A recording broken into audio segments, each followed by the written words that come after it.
Call meeting order. It's 5:31. Stand for the pledge of allegiance. With allegiance to the flag of the United States of America, to the republic which stands one nation under God, indivisible, with liberty and justice for all. 5:31. Supposed to have John Edwards for Forest. Update us on that. Yeah, he had an operation last week. Why don't we give him 5 minutes to see if All right, he's gonna be able to. George, did you want to wait until we spoke, or did you want to talk about forest cutting? He's gonna talk about it. Yeah. Well, I can wait. it's up to you. We got a few minutes before he shows up. All right, let's keep going then. Anybody want to make a motion to accept departmental reports? Sure. I'll make a motion to accept departmental reports. Second motion. All in favor? Aye. Approve and sign maintenance warrants.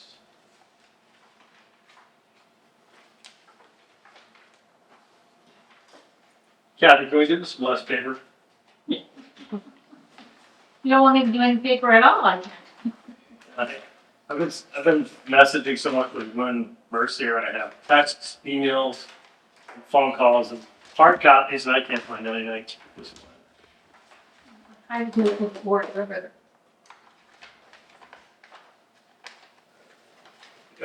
Yeah, that's for the paperwork.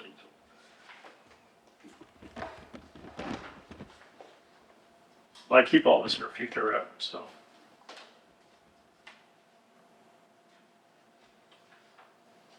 I'll make a motion that we approve warrant number 73, in the amount of $443,653.64. Second motion. All's in favor? Aye. We signing one particular copy, or? You have to sign both copies. Oh, that, no, you have to sign the copies that, those are just for you. Oh, thanks, I need more paper. It's in the folder. Oh, here. Here's all originals, yep. Been a while for me.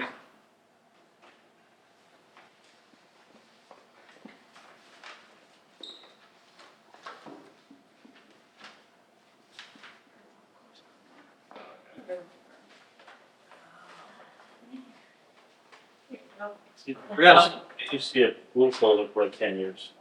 Yeah. Sorry. You forget how much you relied on Chris.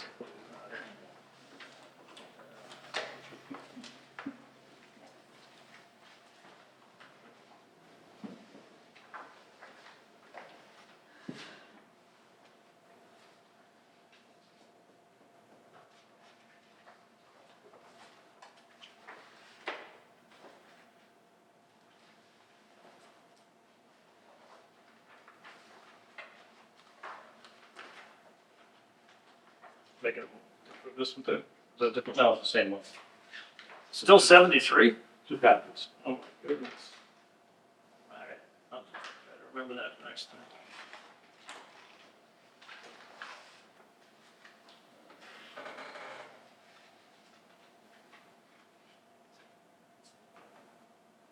I'll make a motion, we can approve warrant number 72, the amount of $185,853.44.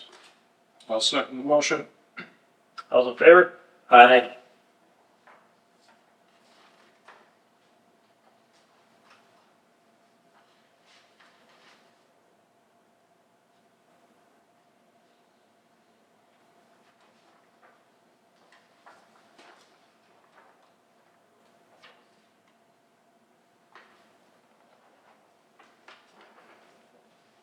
I think I've noticed, like, as I get older, my handwriting gets worse. It look pretty good. Done a lot of writing over the years. Yeah. If I don't pay close attention, like, I was signing yearbooks last week, and I was like, having to make spelling corrections, like, on the thing. I was like, how's that for an English teacher? Make a motion to approve warrant number 73S, the school. Okay, of $218,626.13. Second motion. All in favor? Aye.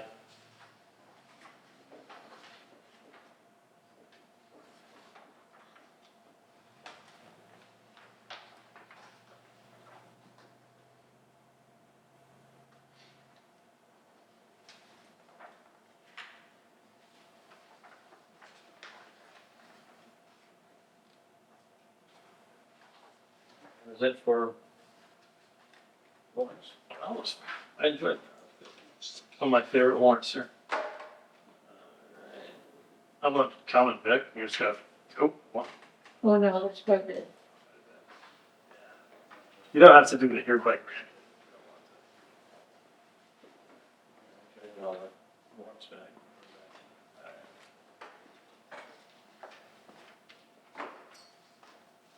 And the Dandy Bowler.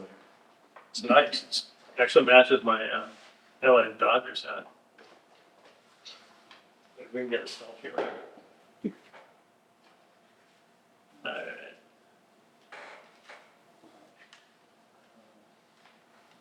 Right, there were several, common vic licenses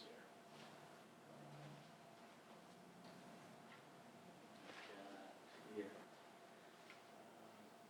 Brian Dizeru does business as Mr. D's Kettlethorn, 75 Harrington Street, Chicopee, Mass. It's your license for Dufrain Park for Charter Day, Town of Granby. Motion to, voice, approve. Motion approved. Second the motion. All in favor? Aye.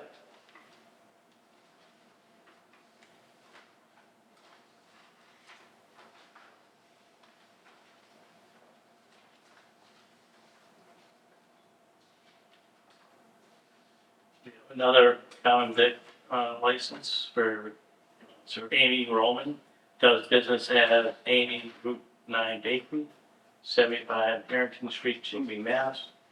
It was also for Charter Days down in Granby at Dufrain Park.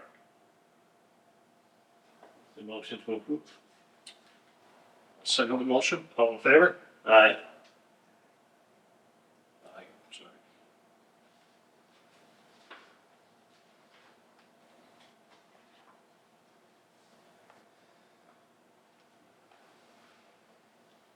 Motion to approve common vic license for Spowski Farms, 434 East State Street, Granby, Mass. License expires on December 31st, 2025. Second the motion. All in favor? Aye. We got well, it's a shame.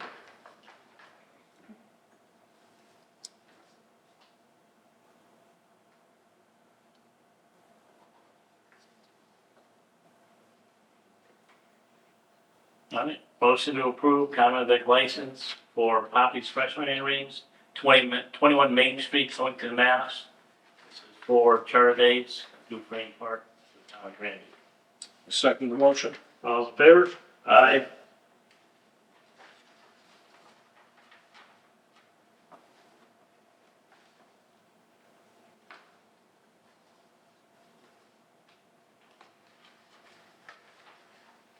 It's a very graceful museum, isn't it? It's kind of elaborate. Motion to approve common vic license for B&L Concessions, 85 Torrey Street, East Hampton, Mass. This is for Charter Days only at Dufrain Park, the Town of Granby. Second the motion. All in favor? Aye.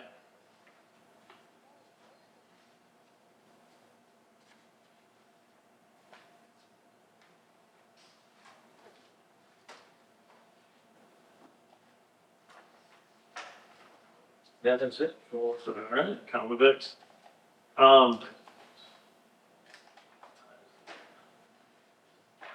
I'd say it's not coming. Yeah, it's saying, You want me to shut that down? I like it, We want just in case. just in case, just, Okay. could be like me, like, by the time I was done on the housing authority, I kept falling asleep, and I've like missed the meeting, they called me up and I'm like, you awake? That was the time when I knew I needed to get up. George, did you want to speak?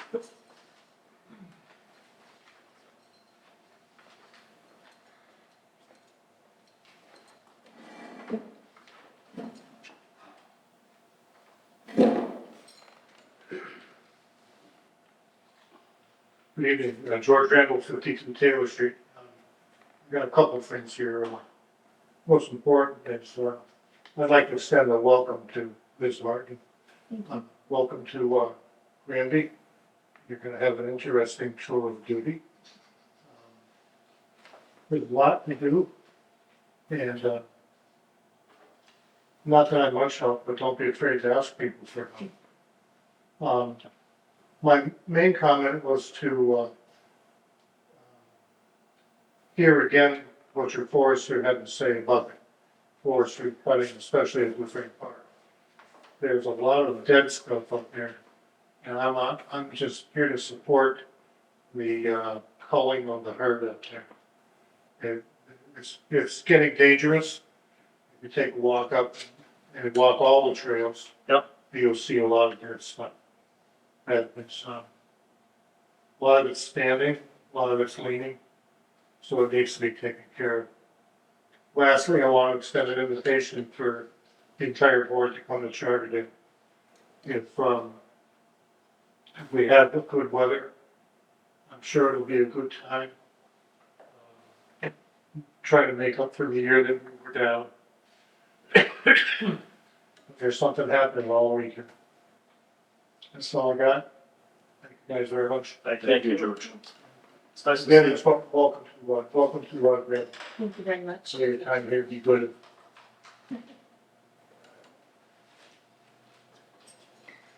Yeah, I put the charter days, or TPs, I asked to have to put that on there. I didn't know. Everybody's here. All right, good. Great, come on up. I put it on there because you guys wanted to come around, but I want to make sure you have it. Yeah, okay. What's your name? My name is Randy Gavin. I'm the chair of the Charter Days. Okay. Okay. So,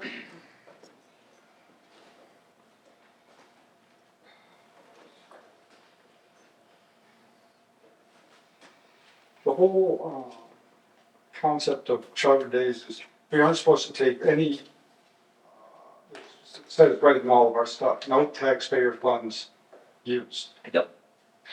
Well, last fair, we nearly lost $10,000. So, we ended up raising the vendor prices, raising the parking prices. The Friday night parking's at $10.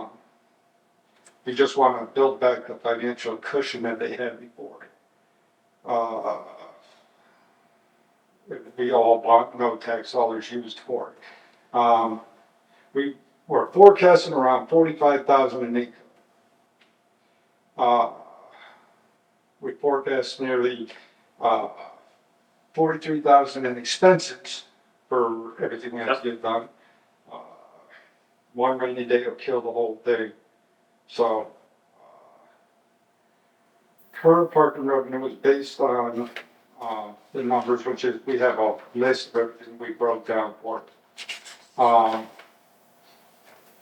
What we wanted to try and do though was on Taylor Street entrance, where they go in with truck poles and stuff. We wanted to try and charge extra because those people don't actually come in and, go over to the fair or the other side. They go there, they back up and they, it's tailgate party for that. So we wanted to see if we'd be able to just charge extra just for that Friday night, just on the Taylor Street side. That one entrance that goes into the truck poles. I mean, the truck poles went up in price on us. Everything went up, so we're just trying to make sure we have a cushion so that next year they still have money. So how much did you already? Well, to change it, just that one, $20. So it'd be double the cost of parking because, like I said, they do not go in, they do not go to the beer tent, they do not go put food on that side. We're gonna have a food trailer on that side. And they don't go to the fair. So they're only there for the truck pulls. So we always have parking. I don't recall the truck pulls. I don't think I ever go to truck pulls, so. Oh, the truck pulls have a lot of people that go into park there, because on Saturday, that entrance is closed completely Yep. because of the fireworks. Right. So they can use it on Friday, and we can put people parked there so they can watch the polls right there from the side.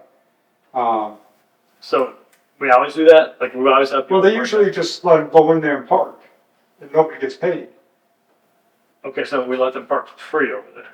Is that what we did last year? Or No, not? 2 years ago? It's always They the were same. supposed to collect, they didn't collect. I mean, people just sneak in, you know? Okay. So we just wanted to make it so that when you're backing up, you know, they're bringing in trucks, they're sitting there, they're not doing any spending any money on the fair itself, so charge $20 to stay there. They stay there for the 6 hours, and then they're, you know, they get their trucks backed up right there to watch all the truck pulls. Now, if they really wanted to park on the other side for $10, right? Well, they have the option, yeah, to go to the other side of Park 10. How much did we charge them before for parking? Nothing, it's free? 10, it's supposed to be 10, but there's nobody over there to stop people from coming in, Okay. so. Yep. This year we plan on making sure that there's somebody there. The truck pullers don't have to pay to come in. Sure. But, you know, people go in there to park to watch them, yes. Okay. How many parking spaces are we talking about over Quite a few. There's quite a few parking spaces. I don't know what if you is. So we're talking 50, 100? Yeah, 1,500, somewhere around there. Right. John Edwards will be with you in a moment.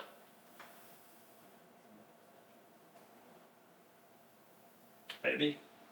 Okay. But that's all we wanted to do. This gives us, you know, it ends up giving a little more money back into the account for next year, for more next year. So you think it's like $200 or something like that to bring in, or?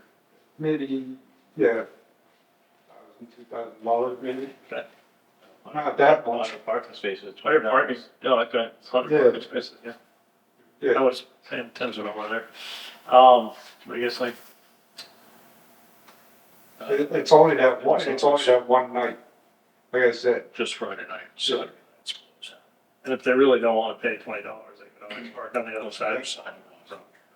So it's their option. So we wanna, just, we're ready for a motion, do we wanna talk? I just don't know if it's, I hear what you're saying, but I don't know if it's the right time as a salespeople to charge us $20.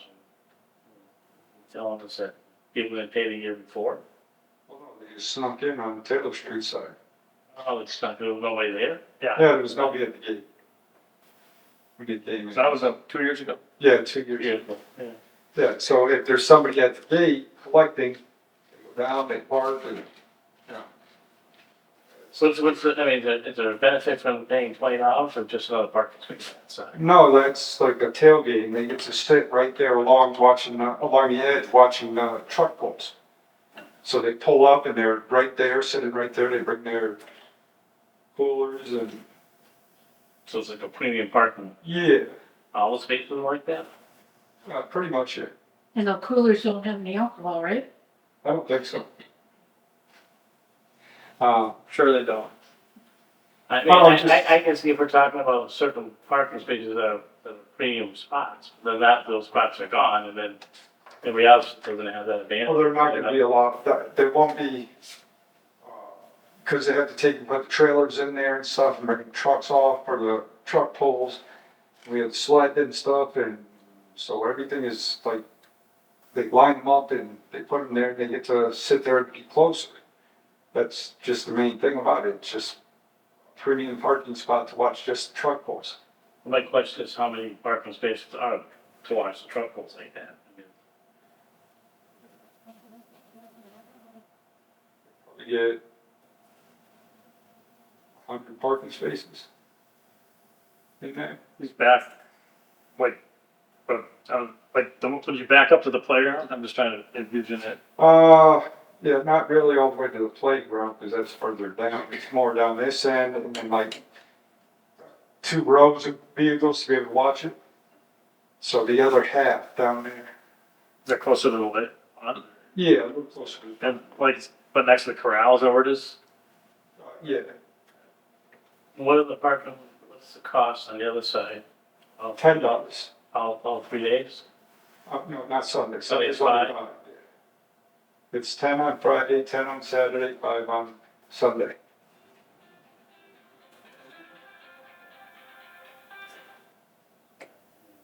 Yeah, opposed to it, but I was thinking, you'd better off charging $20 on Saturday when we had the fireworks for the show.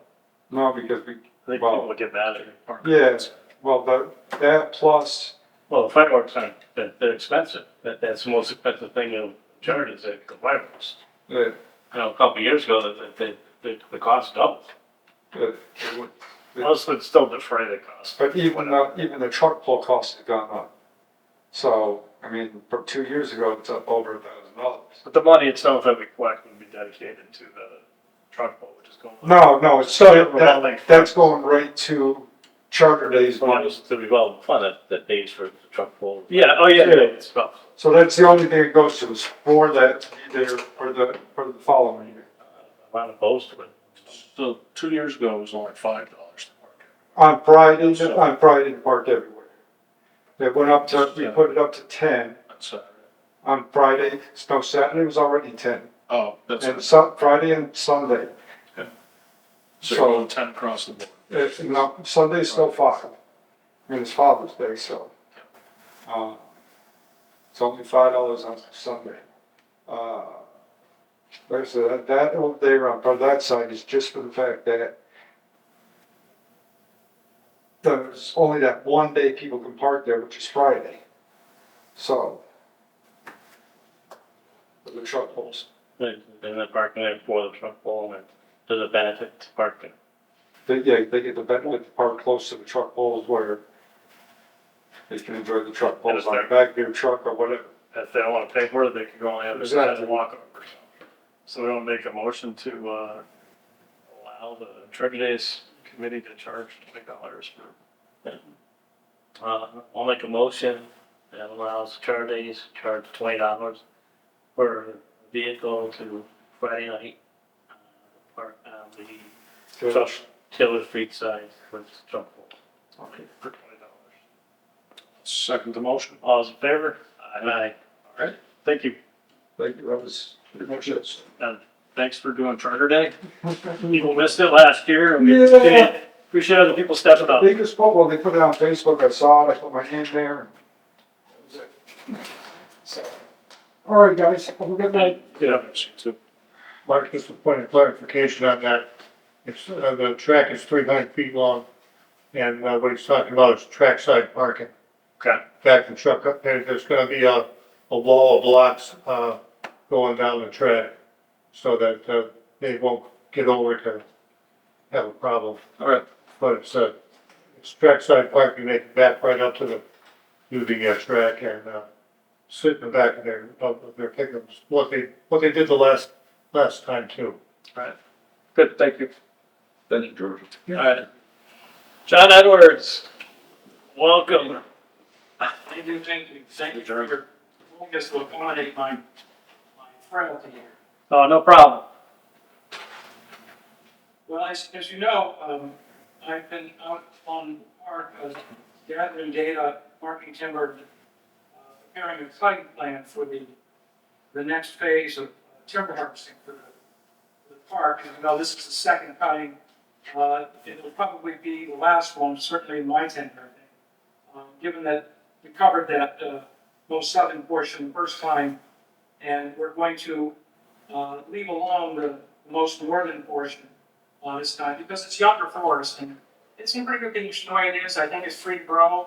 I think it would benefit from just being a undisturbed area as well as when it is broke, you know, fix it. Hey, John, can you give us a second? I'm just curious, is that able to pick up that? Yeah, be able to see it. Well, if we put a microphone over there, because I think No, that, you can hear it. yeah, Okay, with the those, microphone. bring up questions for people, so I want to make sure that when they watch it, Gcam, they can hear it. No, they can hear Sure, you. is there anything you need me to repeat? No, we're good. Thank you. Well, you're welcome. Thank you. So, you know, I parked, quite a bit of timber here, about 560,000 feet. sort of trying to put that in perspective. The log trucks that you see on the road that are tractor trailers, not straight rigs, it'd be about 100 loads. So there's a lot of wood moving off of there. A lot of it is hemlock and white pine. And the hemlock we're removing for obvious reasons.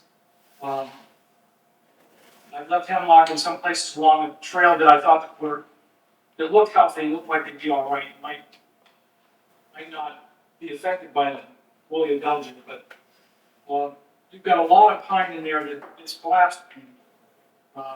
You know, as you walk the trails there, you can see, you know, these sort of historic tip-ups and fall-downs where they've come across the trail and have been cut away. And so I'm hoping that we might get ahead of that by harvesting a pretty good amount of white pine. There'll still be plenty of standing white pine there. You've got a fully stocked standing white pine. So we've also been able to remove 16,000 feet of dead oak, dead red oak, and a fair amount of dead white oak as well. So that will all come out for the most part in this operation as well.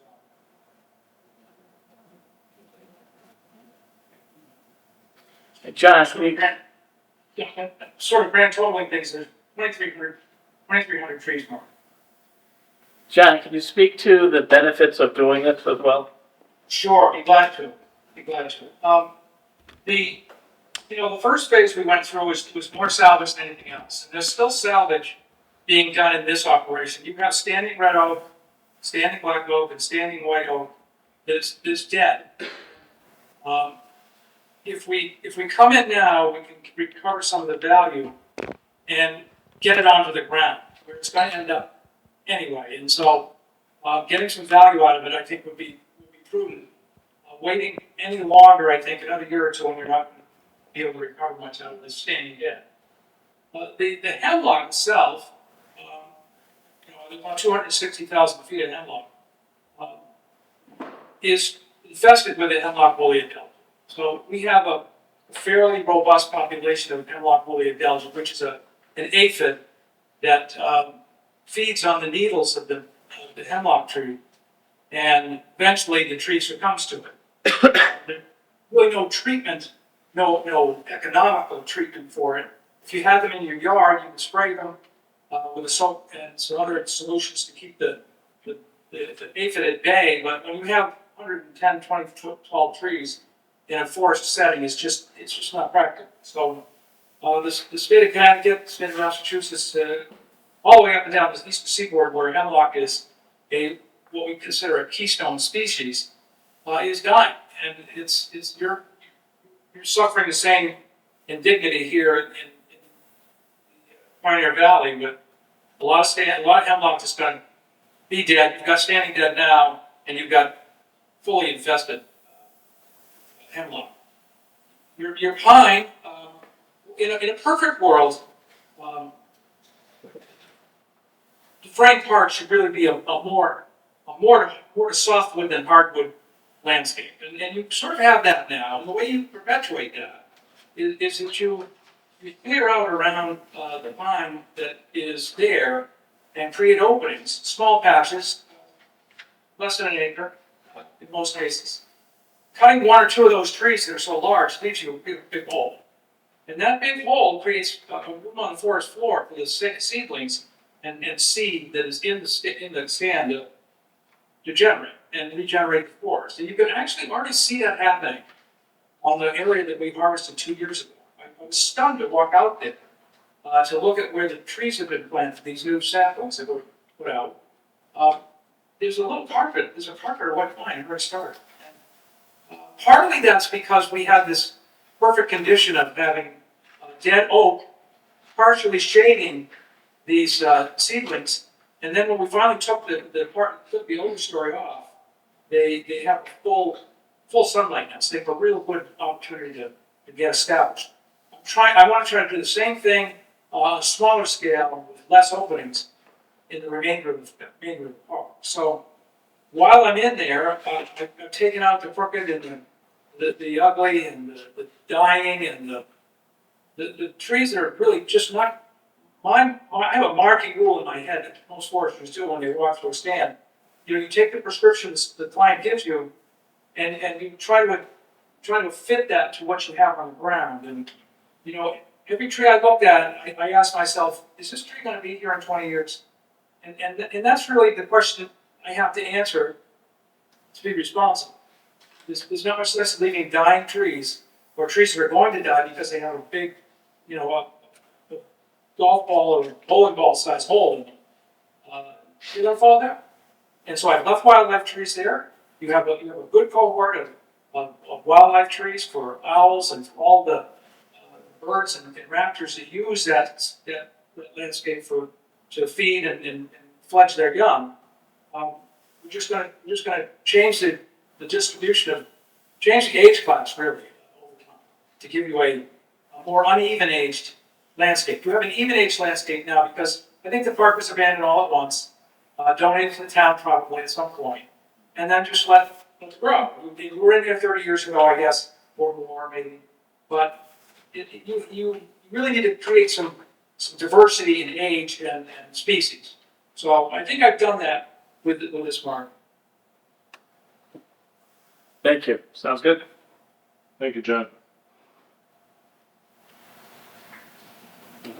All right, thank you for logging on, and we'll, talk to you again soon. Well, thank you. If you have any other questions, please don't hesitate. Thank you, John. You bet. Take care of yourself. I know, I'm going to. I'm doing my exercise. You're fun. Bye now. Bye. Bye.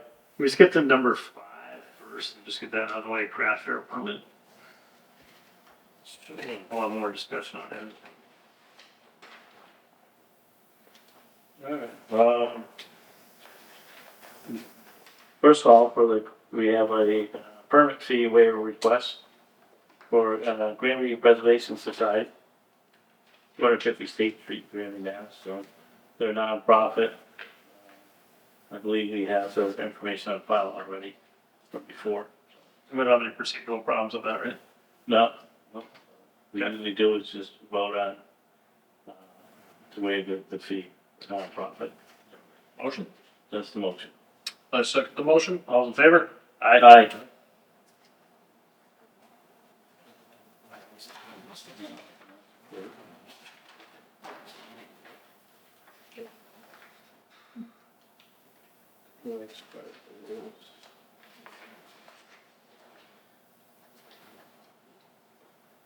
Motion is to approve an outdoor craft fair permit for Granby Preservation Society, 250 State Street, Granby, Mass.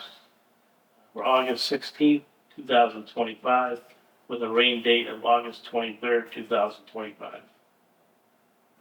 I second the motion. All in favor? Aye. Aye.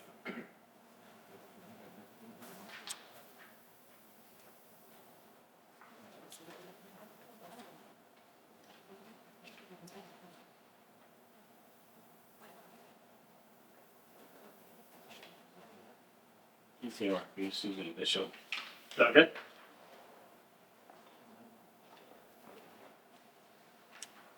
When's graduation, by the way? This coming Saturday. Do I need tickets or anything, or just show up? You guys, can show up. You know what time? I think the doors open at 10 and the graduation starts at 11. Okay.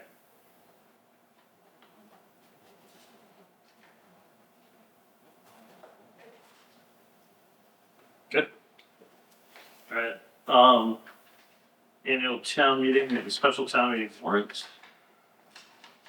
Did we already read through the, annual You town meeting? usually, decide who's going to, move the motion.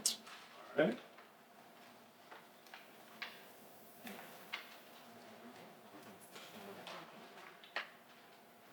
Kathy, could I have some more paper? Oh, that's real good. Glad not to give you paper, but me. If you ever saw my desk, the kid said I was the most organized slob they'd ever seen. Because my messes in baskets instead of just all over the place. I know more or less where things are. All right, am I finding the It's in, for fire for new business, there's everything over it. There's 20 for, Oh, we got the hearing. What's the everybody's back? That's my own. It's not with them. oh, okay. All right. All right, thank you, Tim. That's why I brought it back. All right, Tammy had it. Budget gets, Article 21, budget gets read by the finance. Right? That's what we did. That's so we are. I should pass this down. No, we can't pass that. All right. It's just the same thing. Yeah, it's all the same. All right. So the finance committee does Article 21. Let's see. Stormwater management. Anybody? Dave Devotion. Dave will do it. Dave will read it too, or Dave? Yeah. Is Dave gonna read it too? Yes, Dave Devotion. Okay. As long as he wants to read it, that's okay. Yeah, that'll be, Article 22, 23, 24, 25. So nice and easy. Who wants to do this? I'm fine with doing 22, 23. So, just as a reminder, I will not be Okay. there. So, Okay. Hopefully you got something fun. Okay. I wish it were. That was my wish when somebody said, oh, I can't make it to the department meeting. I said, well, there's gotta be something Better. better than a department meeting. I wish that were the case this All time. right. Wish you luck. Glenn, you want me to do 23, 22 and 23? I'll do 24 and 25.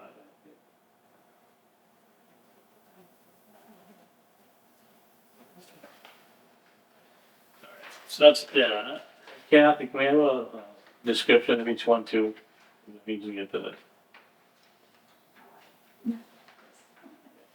And you know what I'm talking about, right? Usually we'll read it off and we have like a brief description of what it is. Yep.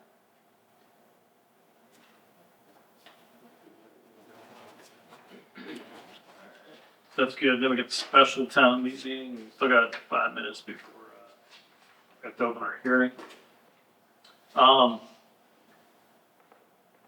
do any or all. The Article 3 should probably be the cemetery commissioner. We have a- No, because that's you guys. I'm asking to. Oh, transfer. Then. Yeah. Okay, to pay the. We might want to have the fire department, but the first one. I have the fire department, we can read it, but we have to have the fire department there. But I'm the fire chief. You know, I'm the fire chief. I think you read number 1 then. I'll read number 2 too, because I'm definitely going to be the one to talk about that. But you want to do? I'll do all of them. I don't really care. Who's gonna? I mean, who would explain that? Which one? Number 1. I mean, I'm gonna have Russ do that. I thought so. Yeah. Russ will, because he gave all the bills He gave all to the accountant, and Okay. that's why I would say that you can read it, and then Russ, should be there to Okay. explain it. I'll read it. You can explain it. Yeah. And I'll read the second one and explain it. Might actually ask him to change the order, but, and then, I'm gonna do Article 3, Glenn? Sure.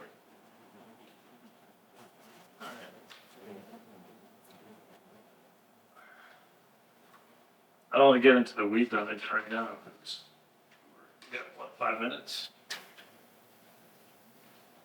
You could have the administrator start. Oh, with the- yeah, I can actually say, you want to, mind, hearing from you, what, standing by yourself first? Actually, introduce it. Sure. I started today, new town administrator for Randy. Tim Martin, in relation to Chris. No relationship. It's been a nice, successful day. So I read all this stuff and ready. Alright. I think. You ready? Glad to have you. Thank you. Welcome aboard, we got there, 4 minutes. So we have a Dufresne rental for the following: June 19th from 4:30 to 8 for sports banquet, no liquor authorized. June 24th from 3:30 to 8 for a picnic with kitchen, no liquor authorized. September 13th from 11 a.m. to 5 p.m. Group of friends get together, no liquor authorized. We have to approve that, or just, No, you're just letting me know. good to know.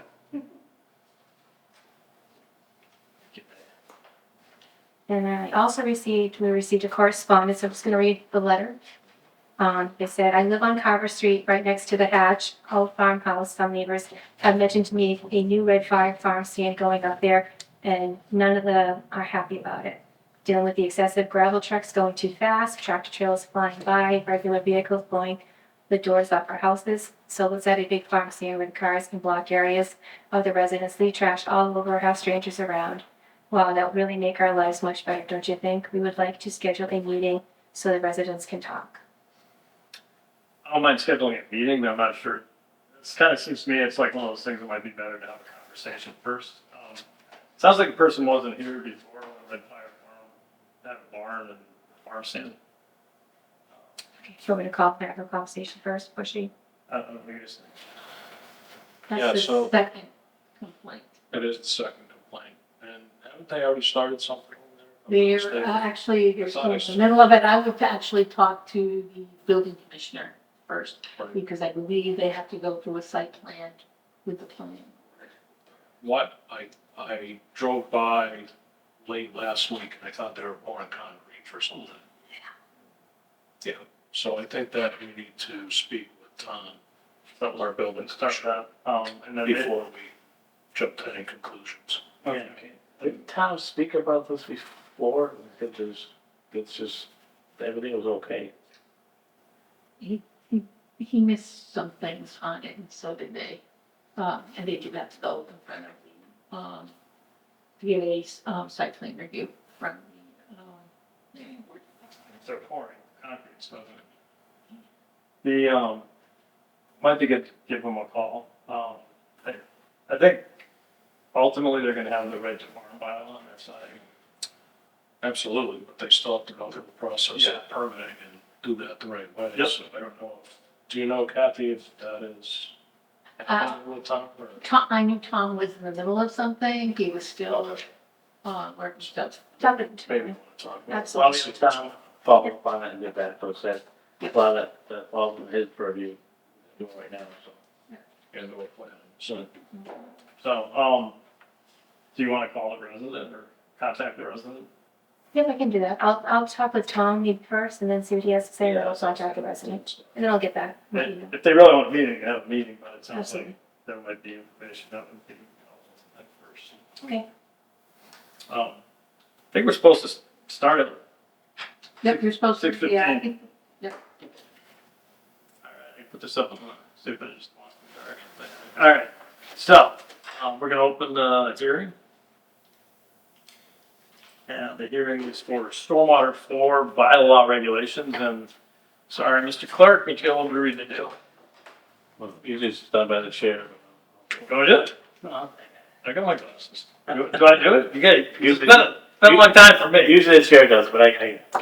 A public hearing will be held on Monday, June 2nd, 2025, at 10 West State Street, Granby, Mass, at 6:15 p.m. concerning the vote to enact Chapter 25 of the Town of Granby General Bylaws entitled Stormwater Management on June 9th at the continued annual town meeting. To see if the town will vote to enact Chapter 25 of the Town of Granby General Bylaws entitled Stormwater Management for the purpose of regulating illicit connections and discharges to the Granby storm drain system and regulate stormwater runoff from the development projects. This is necessary to protect, maintain, and enhance the public health, safety, and general welfare of the citizens, as well as the quality of groundwater and surface water bodies of Granby. Along with associated regulations, the purpose of the bylaws is to bring Granby into compliance with state and federal requirements relating to stormwater discharge, particularly its United States EPA National Pollution Discharge Elimination System, Municipal Separate Storm Sewer System, MS4 permit copy of said proposal, chapter 25, bylaw is on file. Town clerk, take any other action in regard thereto. The complete materials are relative to this hearing are available for inspection during regular business hours, 9 AM to 3 PM, Monday through Thursday, 9 AM to noon on Friday, at 10 West State Street, Granby, Mass. Glenn Sexton, David Bombay, Mark Bell, Granby Selectboard. You did a really nice job on that. We have a rep- Do you do children's books too? we have a representative from Pine Very Valley nice. Planning Commission. Yes, Like to come up and introduce. sure. Looks like Dave's still not back. Yeah, I think he's flying back tonight, so I got a call from him in England to come and see if you had any questions about the bylaw. Just for, people who might be watching at home, could you just like briefly explain it? Sure, I didn't come ready to do a presentation, but Okay. just briefly, It's required by law. what's that? It's required by law. It is, yes. The state of Massachusetts, Mass DEP and EPA co-issue a stormwater permit, and you described that beautifully in your announcement of the public hearing. So there are certain standards in place for controlling stormwater that are required by this. The bylaw establishes the authority, sort of provides the sort of key points to then work in regulations.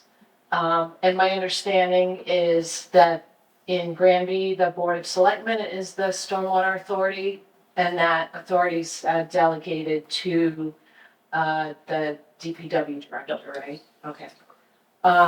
So a stormwater management permit would be required for any project disturbing, and I even probably an earlier version of the bylaw, but what was discussed was any disturbance of 40,000 square feet or more. It's about an acre, a little less than. Yeah, a little less than an acre, I think, because the zoning, and this is going back a few years ago, was a decision to rather than call it an acre, to call it 40,000 square feet. Okay. Because of the typical lot sizes. Yeah, and so the standards are very similar to what's required in the stormwater permit. Would hopefully align with the new state stormwater handbook. There's supposed to be an update to that. And the state was really trying to create alignment between the MS4 permit. Right now, it's still a little misaligned, but communities have to adopt the new standards in any case in order to be compliant with the MS4 permit. So if we have to change the bylaw, probably it'd take 5 or 10 years, the rate we go on that. So, okay. Can't be that. This should be pretty easy, because it is something that's required. Yeah. We have cut off that. Pardon me? Was it June 30th was cut off on that? Yes. Yes. So we have to vote on the next town meeting, and I can't wait, we're gonna have it's already. If you don't have something in place, you can't be fined. You can be fine, and then you can't get his MS4 permit revoked. And that's not fine for me. Yeah, so there's the bylaw and then there's the attendant regulations. Understanding. Is there anybody out there who would like to ask a question or make a comment? Seeing as there is nobody, we thank you very much for coming. Welcome. All right. We'll make a motion to close the hearing. I'll make a motion to close the public hearing. Second the motion. All in favor? Aye. Return to our meeting, our regularly scheduled meeting. Tammy, do you have other business? I just have two more things. We've received minutes from planning board for March 10th and April 14th. And the last one is just, there was a contract for Republic for the services for disposal agreement. We need to sign that, Actually, Chris. It's already signed. it's already signed, so we're just information, You guys know. informational purposes. Yeah. That was an extension, that's what. Yeah. Correct. Correct. All right, so this, you get off the phone me in here, because I had talked to Chris briefly. this last for 3 years or this last for 1 year? Extension for Because I thought it was for The extension was a year. a year. The business time, you gotta go out to I believe bid. Yes. So, were you aware of that yet, Tim? Or? No, yeah. Just- Across the pond? It gives us additional time for us to go out to bid on Yeah, so, that. yeah, it helps. This is where I don't really know what the next step is.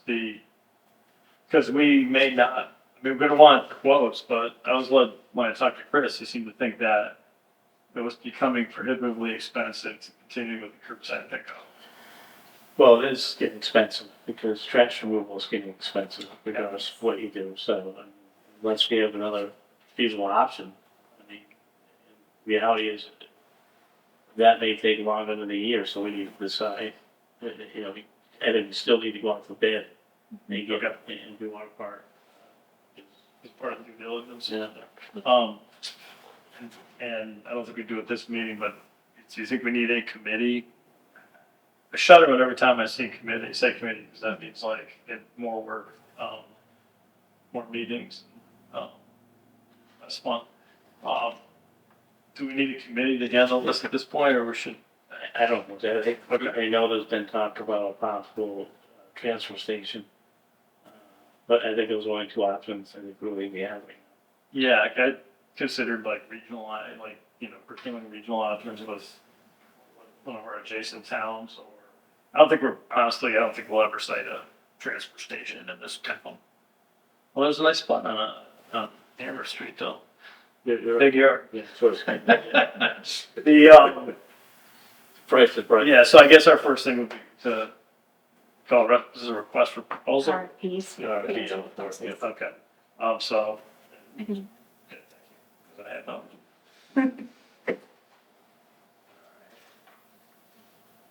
All right, so that's gonna be in motion.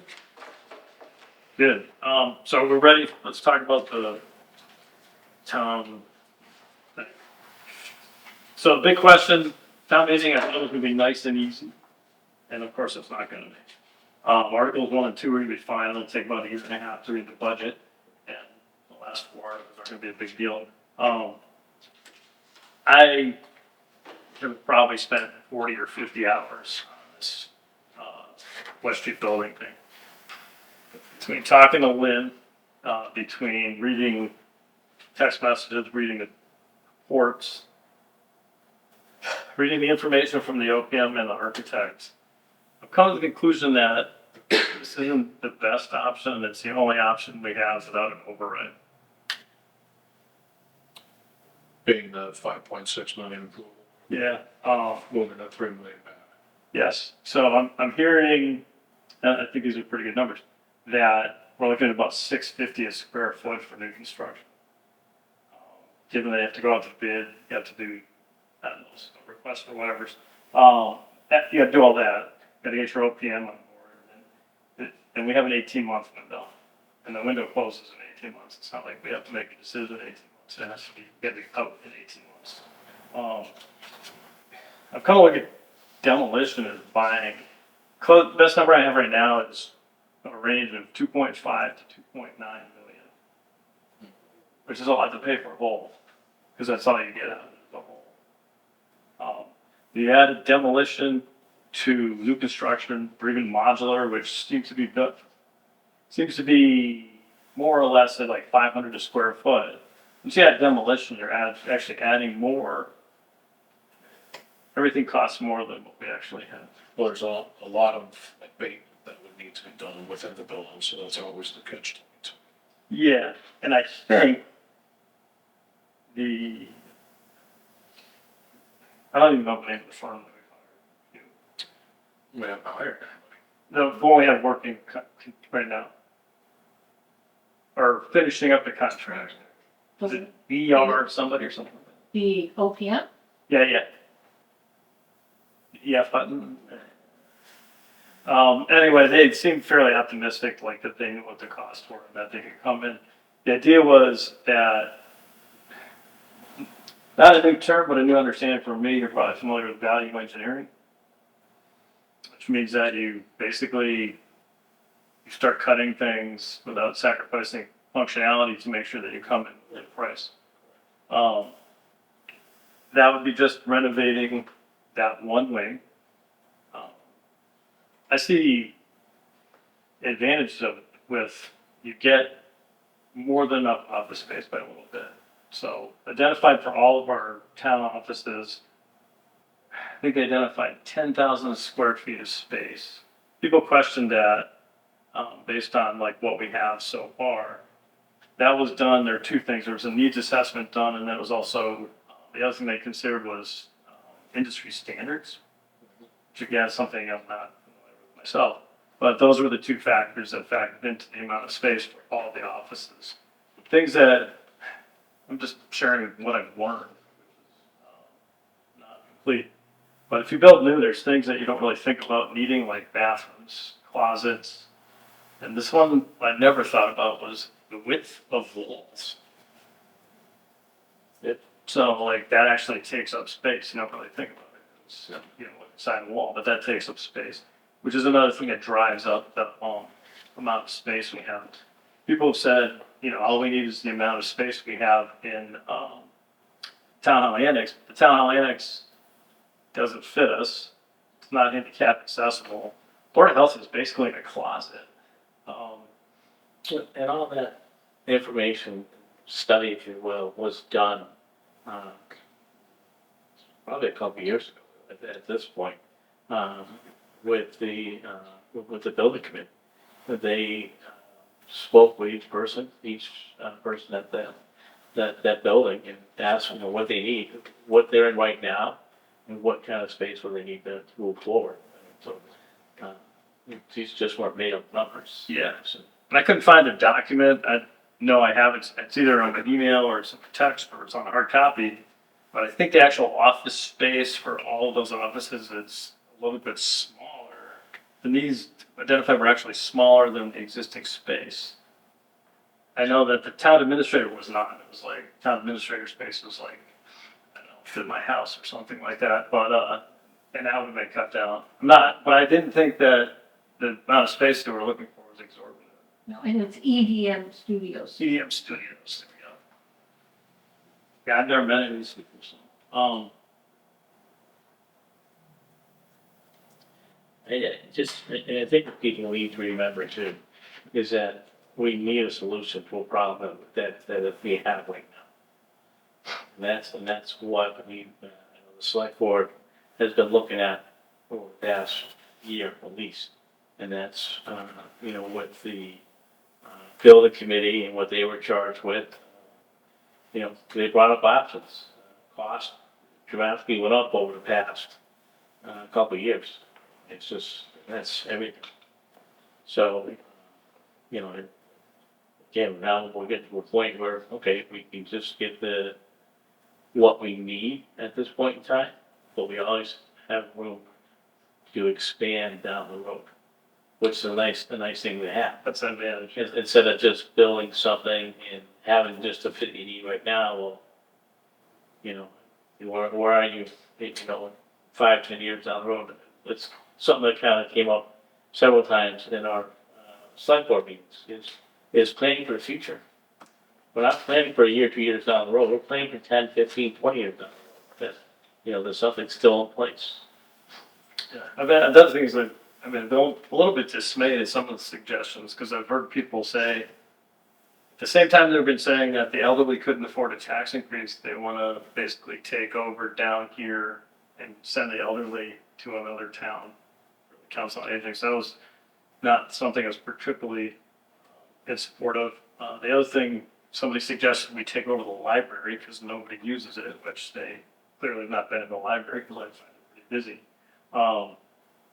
I did thinking and a little bit of talking to people about the high school, because I want to take the suggestion seriously. The only place you could conceivably put space in the high school would be what was the industrial arts wing, which is behind the kitchen. which houses right now, and houses Granby to Go.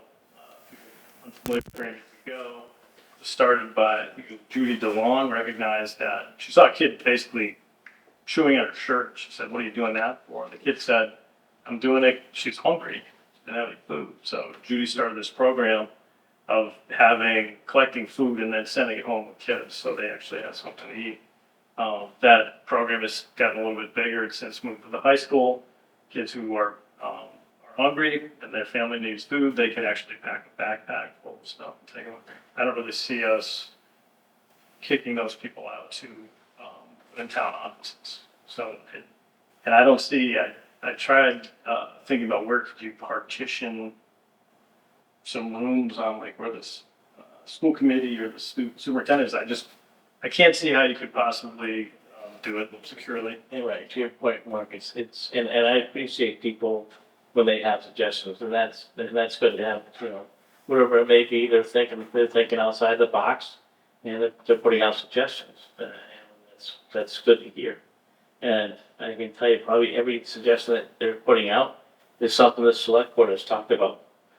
Because the same things they were thinking about, the same things the board members have been talking about too. It's just not, what's really feasible for us to do. High school? Yeah, but now you're changing the use of the high school at this point. Becomes mixed use, and I looked in a little bit of that, but again, because, I'm an English teacher, I'm not a builder. It seemed like he didn't have to bring the entire building up to code if you changed the use, but if you started messing around with too much construction, you'd have to bring that portion of the building up to code. And I say, if you're planning for the future again, so who's to say, 10 years down the road, you're not looking at a new high school? Well, now you run into another problem. Because now it's not just a high school anymore. Now you have, office space inside there, and it's not waiting for the school. So, I mean, again, you gotta kind of plan for the future and make sure that we're, and I feel this way, is try to make the best and the right decisions at this point in time for the future. I also know that when I did suggest that new current superintendent, she was not fond of having people coming and going out of the building, So, but again, it's, for people who aren't ancient, please us know.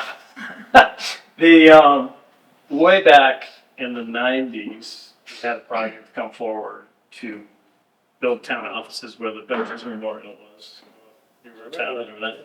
And one of the things that killed that project was that all the options hadn't been examined. And people wanted St. Hyacinth, that was the one that needed to be excluded. If it was excluded, confirmed as useful and feasible, or confirmed as not feasible. And that's probably the biggest thing that did in that project. So I mean, in the future, that's one of the things we need to do is make sure that we focus on exploring all those options. Because what's happening now is we've got kind of a messy process. People have ideas which are legitimate and creative, but at the same time, we needed them, a year ago or whatever. But again, to that point, this board has been talking about those things. It just wasn't this, again, we look at what space, there's two things that we look at. Right? What space does currently the town of Granby own for a building? Okay? If not, what other space do we own for property or land that would be feasible to do something like this? It really came down to, a possible elimination that we ended up with, the West Street building. It's a building that we own.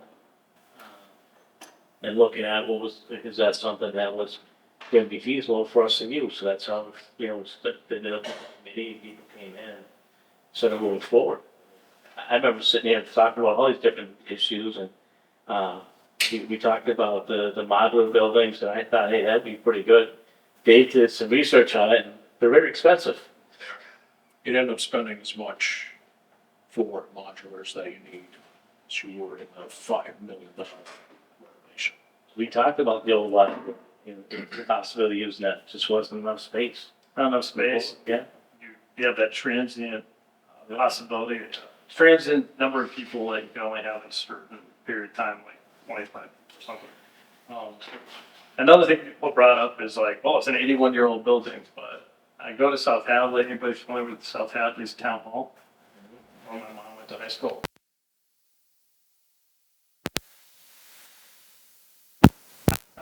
West Springfield, down in the Majestic, there are a couple school buildings that are actually used for office space now. There's buildings that are older than that from the state. Yeah. So, It's not uncommon to turn old school buildings into, town offices. We would be the only, I could not find anywhere, in Massachusetts where they actually included town offices in the high school. But based on the facts and figures I have, some of these options would actually put us into override territory. We did not go with Westgate. I mean, that's how extreme it is. I mean, new construction, even for 6,000 square feet, which wouldn't do all our offices, would still put us at or above the cost of that we're expecting for West Street.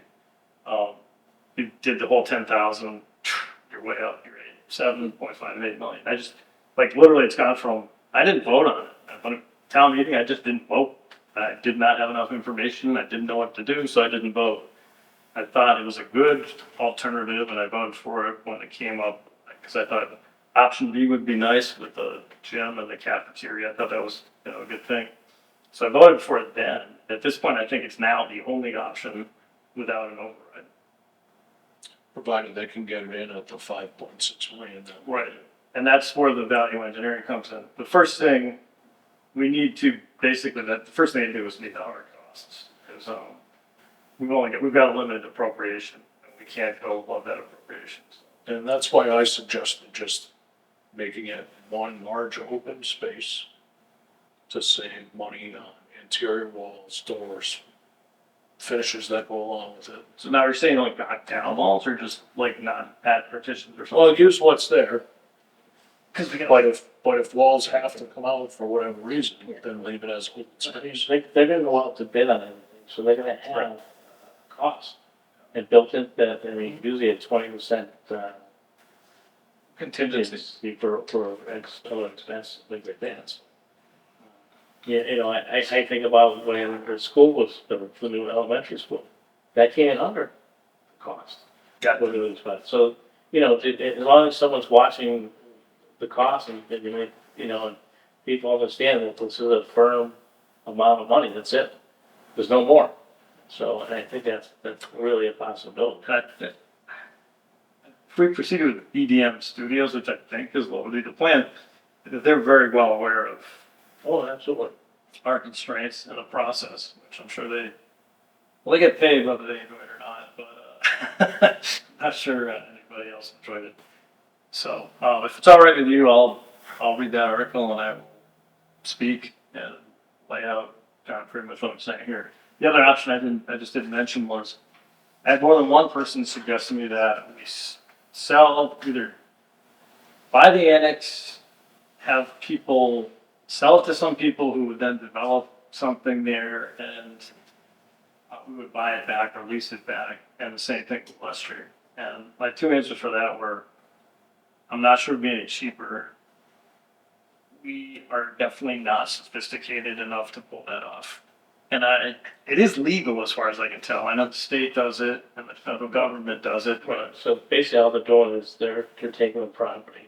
And we would agree to lease the property for X amount of years. The state does do that. But it comes down to it, okay, how long do you lease that building for? That just keeps on going and going and going, it doesn't stop. and like stuff that like doesn't keep me up at night because I don't understand it that well. But I mean, what happens like if you start running into problems with cost and they want to pass the cost on you and then they take you to court and I mean, But here's, who's got the sophistication to do that? no, to your point, Mark, too. So say you sign a 5-year lease or 10-year lease. After that's said and done, they're gonna restructure the lease. That's what the cost is at that point in time. So your lease isn't staying, it's just gonna keep on going up, and at the end of the day, you don't own anything. It's not yours. And some places do this, I know, like the post office. So years ago, the United States Postal Service got into doing that because they didn't need the buildings. They were finding out that each would have someone upkeep the building, and it's much easier for them just to walk away from it if they didn't need it anymore. We're always gonna need a town office. That's the spot we're always gonna need. So, you know, I mean, it's not a thing like they say, well, you know what, we're not getting a post office in Graham anymore. We can double up in South Avenue or something like that point. They can do that, they can just walk away. So, do you wanna talk on it too? The town meeting? Yeah, I mean, questions come up, and I think, you know, the informative bunch is the building committee, the West Street Building Committee. I think they've done some long, hard work on this, talking to different things, researching it. You know, I think they're very knowledgeable and educated on it, and I think together, this is something that the town needs. And, you know, it comes down to, you know, to kind of put it in perspective. If you want to buy a new car, well, you like to get a new car, all the bells and whistles. But reality is, if you can't afford that, you start taking away things. And I think that's where we are now. Reality is I'm driving it. But The reality is on the road with the. the reality is, we need a vehicle. We need something. We have to drive places. So this is the town office, because we don't have an option. We have an option right now to lease a building that we're in currently, but that price is going to go up, that price will increase, and that's not long-term for us. The owners looking to sell the property. It's also not ADA accessible. Right. It's like, yeah, when I go in it, I mean, it would probably be okay as a house, but I go in that board, I go through them, I'm like, this isn't even as big as my closet. I got a big closet, so. It's like, I mean, you could fit table and chairs in there, but you have to like sit sideways. So I hear people say, well, we don't plan for the future. Well, we're trying to plan for the future. It's to kick the Lots of money. It's to kick the can down the road thing, and then you want to buy a portable classroom. It is a kick, it is a can. All right, we got anything else on the agenda? that we wanna address? I think we have the updates, but I don't think this went for old business, but we're giving, depending on anything. No. So at the next meeting, do we start appointing committees again? Yeah, I'll get everything together. And one of the things in your, correspondence was that, Kathy Bronner was for the. Yeah. That's too bad. All right, so do we get out and look for people? Is that what we want to do? I'll, see who's on there, who's leaving, and I'll send that out to you guys. On the website already has, on there, what, like the ZBA needs 3 people, the cable needs, some people. And I also put the, slip up there that says, if you're interested, your name, your address, Okay. and, write why you're interested, and get it to us, so. I had given you before I was elected a copy of the communications committee thing. Yeah. You get a chance to look at it yet? Right, this, yeah? Yes. So we bring that forward next. I don't know, I haven't seen it, so. Okay, I'll get you that. I come up with the idea probably in March, and then I was like following the activities in Belchertown. I saw they had a committee. I'm like, okay, that's cool. I can steal their chart. So I took that and like rewrote it, and yeah, I've been trying to. My personal goal would be to just trying to get 25 new people involved in town government in some capacity. And I think I have like 3 or 4 people who call new or interested in doing something. One of the things I was thinking too was getting us people, even people can't serve or earn elected stuff, serving like being associate members. Like some boards actually have, I think the planning board, they have 2, they got 2 associate members, but so they probably have them. They don't, conservation has, associate, 1, yeah. yeah. I think, I mean, we need just regular members on the planning board, but yeah, I think they're actually like statutorily, so I'd like to encourage people to, you know, be associate members. Yeah, ZBA has associate members. Yep. So we can get people like warming up and see what's involved. See what's involved and then move up to spot. So anything else? Tammy, your town administrator usually gives like a 15-minute speech before town meeting. You're all set? So fun. Okay. I'll do the state of the town speech. I'll share it with you guys, just so you know what it is. Wasn't gonna focus a lot on town issues, but focus more on, what we do have besides money. So, we just be. I like that. So, we have a motion to adjourn. I'll make the motion to adjourn. I will second the motion. All's in favor? Aye. Thank you, folks.